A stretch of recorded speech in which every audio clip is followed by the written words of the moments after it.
नमस्कार दोस्तों, मैं राहुल एक बार फिर से आप सभी का हार्दिक अभिनंदन करता हूं।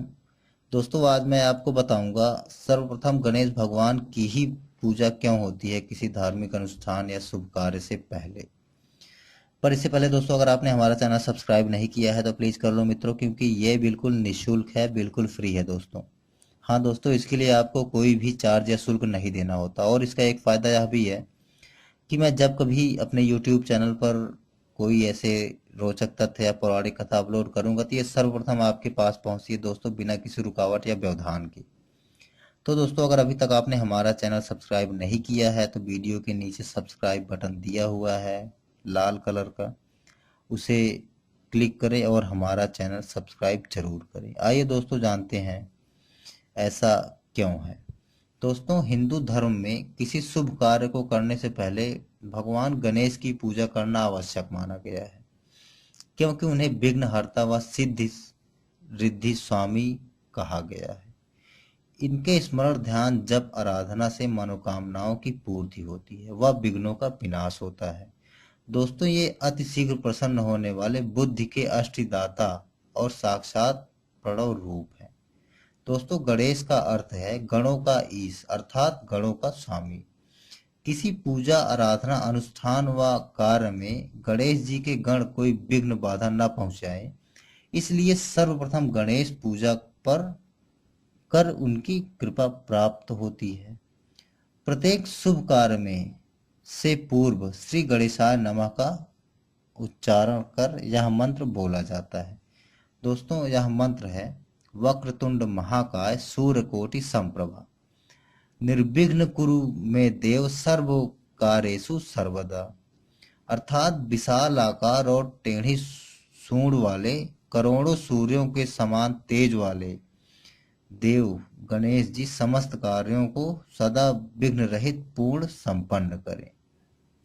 दोस्तों, वेदों में भी गणेश की महत्वता व उनके विघ्नहर्ता स्वरूप की ब्रह्म रूप में स्तुति व आह्वान करते हुए कहा गया है, गणाना त्वा गणपति हवा महे कवि कवि नामु पस्वस्त मम ज्येष्ठ राज ब्रह्मणा ब्राह्मण सप्त आनहा श्रवणंति भी सीध साधना। अर्थात तुम देवगणों के प्रभु होने से गणपति हो, ज्ञानियों में श्रेष्ठ हो, उत्कृष्ट ऋतुवलों में श्रेष्ठ हो, तुम शिव के ज्येष्ठ पुत्र हो, अतः हम आदर से तुम्हारा आह्वान करते हैं। हे ब्राह्मण सप्त गणेश, तुम अपने समस्त शक्तियों के साथ इस आसन पर आओ। दोस्तों, दूसरे मंत्र में कहा गया है निसुसीद गणपते गणेशु तमाहु विप्रमम कविनाम न रीते वत्त क्रियते कीचनारे महामक माघवाक मघौ चित्रमर्च। अर्थात हे गणपते, आप देव आदि समूह में विराजिए, क्योंकि समस्त बुद्धिमानों में आप ही श्रेष्ठ हैं। आपके बिना समीप या दूर का कोई कार्य नहीं किया जा सकता। हे पूजनीय आदरणीय गणपति, हमारे सत्कार्यों को निर्विघ्न पूरा करने की कृपा करें। गणेश जी विधा के देवता हैं। संध्या में उच्च स्तरीय दूरदर्शिता आ जाए, उचित अनुचित कर्तव्य अकर्तव्य की पहचान हो जाए, इसलिए सभी शुभ कार्यों में गणेश पूजन का विधान बताया गया है। दोस्तों, सृष्टि के आरंभ में जब यह प्रश्न उठा कि परम पूज्य किसे माना जाए, तो समस्त देवगण ब्रह्मा जी के पास पहुंचे।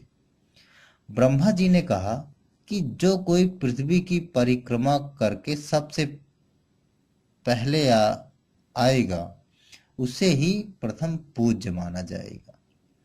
इस पर सभी देवतागण अपने अपने वाहनों पर सवार होकर परिक्रमा हेतु चल पड़े।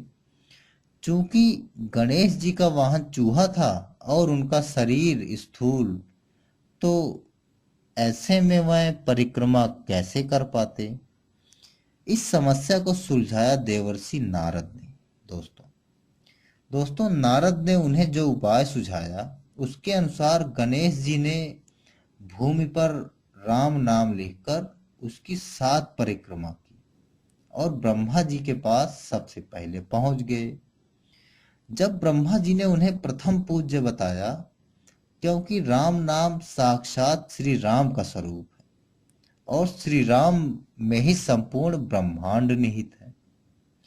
दोस्तों, शिव महापुराण में भी एक ऐसी ही कथा बताई गई है, जिसके अनुसार एक बार समस्त देवता भगवान शंकर के पास यह समस्या लेकर पहुंचे कि किस देव को उनका मुखिया चुना जाए।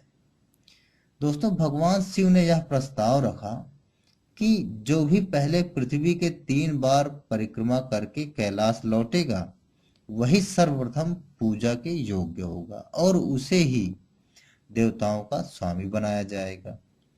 चूंकि गणेश जी का वाहन चूहा था, जिसकी गति अत्यंत धीमी थी, इसलिए अपनी बुद्धि चातुर्य के कारण उन्होंने अपने पिता शिव और माता पार्वती की ही 3 परिक्रमा पूर्ण की और हाथ जोड़कर खड़े हो गए।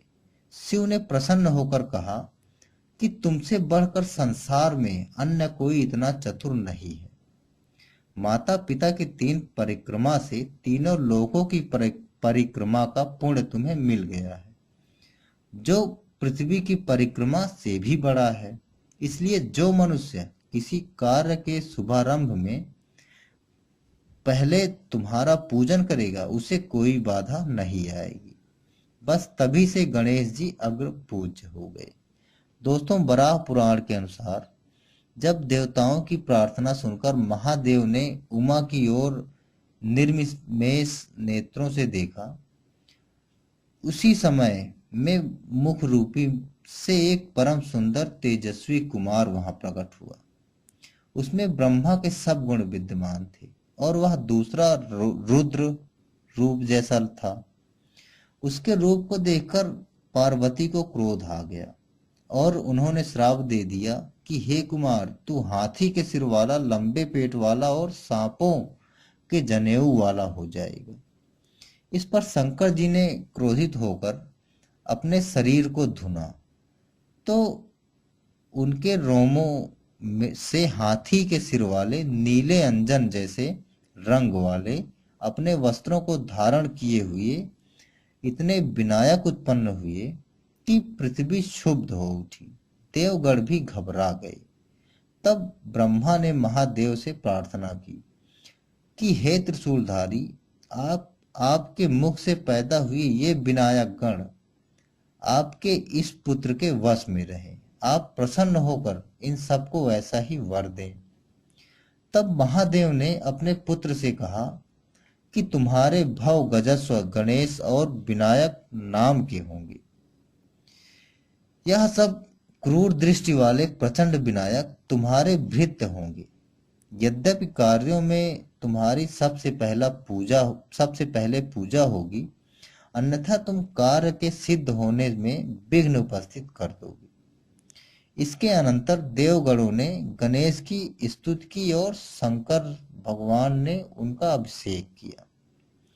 दोस्तों, एक बार देवताओं ने गोमती के तट पर यज्ञ प्रारंभ किया, तो उसमें अनेक विघ्न पड़ने लगे। यज्ञ संपन्न नहीं हो सका। उदास होकर देवताओं ने ब्रह्मा और विष्णु से इसका कारण पूछा, तो दयामय चतुरानंद ने पता लगाकर बताया कि यह यज्ञ में श्री गणेश जी विघ्न उपस्थित कर रहे हैं, और यदि आप लोग विनायक को प्रसन्न कर लेते हैं, तब यह यज्ञ पूर्ण हो जाएगा। विधाता की सलाह से देवताओं ने स्नान कर श्रद्धा और भक्ति पूर्वक गणेश का पूजन किया। विघ्नराज गणेश जी की कृपा से यह यज्ञ निर्विघ्न संपन्न हुआ। तो इस प्रकार हम गणेश जी की सर्वप्रथम पूजा करते हैं, ताकि काम में कोई बाधा ना आए। अगर आपको ये कथा अच्छी लगी है, तो आप अपने मित्रों के साथ शेयर कर सकते हैं। इसी के साथ, अगर आपने अभी तक हमारा चैनल सब्सक्राइब नहीं किया है दोस्तों, तो हमारा चैनल सब्सक्राइब जरूर करें, और साथ ही अगर कोई सुझाव है तो हमारे कमेंट बॉक्स में जरूर बताएं दोस्तों।